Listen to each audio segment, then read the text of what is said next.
এইবাৰ জনপ্ৰিয় কণ্ঠশিল্পী ঋষা ভৰদ্বাজে অসমৰ ভূমিপুত্ৰ মৰাণসকলৰ এটি মৰাণ বিহুত কণ্ঠদান কৰিছে।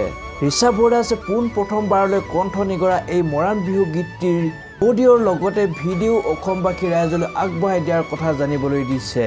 ভিডিঅ'টো ঋষা ভৰদ্বাজৰ লগতে অসমৰ জনপ্ৰিয় অভিনেত্ৰী বৰষাৰাণীৰ বিষয়ে অভিনয় কৰিছে।